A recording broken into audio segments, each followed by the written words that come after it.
नमस्कार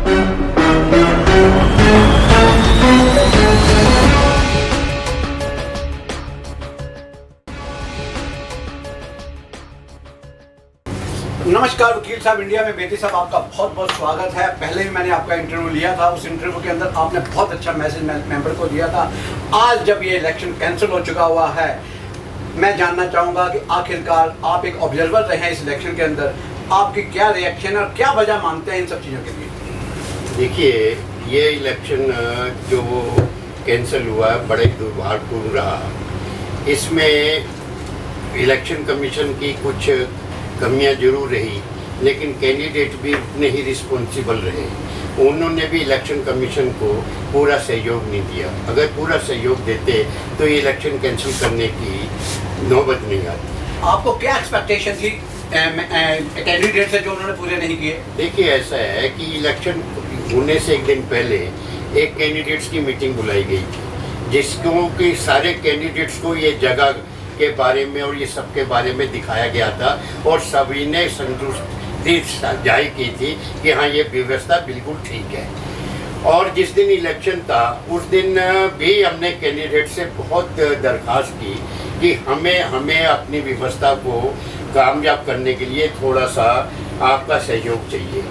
उन्होंने सहयोग नहीं दिया, क्योंकि पहले जब हमने मशीनों का उनको कहा आप देख लीजिए we are going to start the election, तो उसमें जीरो दिखाओ, ये दिखाओ, वो दिखाओ, जिसकी वजह से इलेक्शन 1 घंटा डिले हो गया। दूसरी वजह ये रही कि वो जो जगह थी वो थोड़ी छोटी थी और दोनों साइड कैंडिडेट्स उनके सपोर्टरों ने in spite our best efforts हमने बार बार रिक्वेस्ट की कि साहब आप इस जगह को खाली कर दीजिए। उन्होंने वो जगह खाली नहीं की, जिसकी वजह से वो चौक हो गई।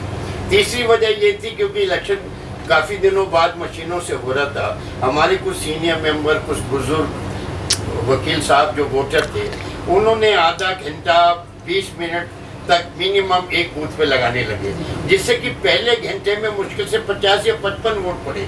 अगर हमने 5000 वोट डालने होते तो हमें 5 या 6 दिन चाहिए थे इस काम के लिए। इसीलिए जो प्रोसेस था, जो उसकी वो था, वो इतना हमने कैंडिडेट्स अगर हमें थोड़ा सा सपोर्ट करते तो ये इलेक्शन शाम तक या 2-4 घंटे बढ़ाने के बाद भी हो सकता था, लेकिन उन्होंने कोई सहयोग नहीं दिया, दूसरा क्रिटिसाइज करते रहे। अल्टीमेटली आप समझते हैं कि जो इलेक्शन जब ये इलेक्शन कैंसिल हुआ उस समय करीबन कितने वोट पड़ चुके हुए थे? देखिए, जब ये इलेक्शन कैंसिल की नौबत आई उस समय कोई 1700-1800 वोट पड़ चुके थे, लेकिन किसी ने भी उसमें सहयोग दोनों तरफ से ही होता है, इलेक्शन कमीशन की तरफ से भी होता है, लैप्सिस रहे इलेक्शन कमीशन की तरफ से। हम ये नहीं कहते लोगों के लिए यहाँ पानी की व्यवस्था नहीं हो पाई, कॉफ़ी की व्यवस्था नहीं होने पर पाई। हमारा पार्किंग एरिया 3 दिनों से बिल्कुल खाली रहा, जो कि इन्होंने प्लानिंग के हिसाब से उसको कवर करना चाहिए था, लोगों को यहाँ बिठाने की सुविधा देनी चाहिए थी। देखिए, 5000 वोटर था और उस दिन कम से कम यहाँ 50,000 आदमी था। आप क्या समझते हैं, कुछ लोगों को ये मेंबर को ये नाराजगी है, क्रोध भी है इस बात के ऊपर कि ये विद वेस्टेड इंटरेस्ट के साथ किसी की शेयर के ऊपर इलेक्शन को कैंसिल किया गया? आपका क्या कहना है? देखिए, ऐसी बात नहीं है। जब इतना बड़ा इलेक्शन होता है जिसमें काफ़ी इन्वॉल्वमेंट होता है, किसी एक आदमी की शेयर वगैरह नहीं होती, उस मैनेजमेंट अगर कुछ कमी रह जाए उस कमी को नज़रअंदाज करने के बजाय बढ़ा चढ़ा के कहने से कोई फायदा नहीं है। इलेक्शन कैंसिल हुआ, हर कैंडिडेट का नुकसान हुआ, बाहर का नुकसान हुआ, क्योंकि इसमें काफ़ी पैसा इन्वॉल्व हो जाए। इलेक्शन कमीशन वाले अपने पैसे ले गए, मशीन ले गए। अब जब दोबारा इलेक्शन होगा तो सारा प्रोसेस दोबारा से करना पड़ेगा, खर्चा कैंडिडेट्स को भी करना पड़ेगा, बार कौंसिल बार एसोसिएशन को भी करना पड़ेगा।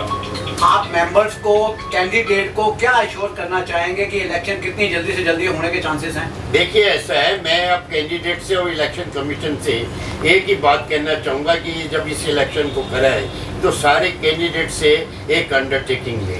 उस अंडरटेकिंग के हिसाब से हर एक कैंडिडेट ये एश्योर करेगा कोई भी होल्डिंग या पोस्टर नहीं लगाएगा, कोई भी पम्फलेट नहीं बांटेगा, कोई भी कैंडिडेट आउटसाइडर को यहाँ नहीं बुलाएगा अगर उन्होंने इलेक्शन करना है। अगर यही व्यवस्था कैंडिडेट नहीं मानते हैं और वैसे ही करते हैं तो ये इलेक्शन इस बार में तो दोबारा भी असंभव लगता है मेरे को। आप नहीं समझते हैं कि इसका सही रास्ता सही है कि मेंबर इतना वो कर रहे हैं, इलेक्शन के अंदर पंपलेट बांट रहे हैं, होर्डिंग लग रहे हैं, क्यों ना इस बार पब्लिक डिबेट का सहारा लिया जाए?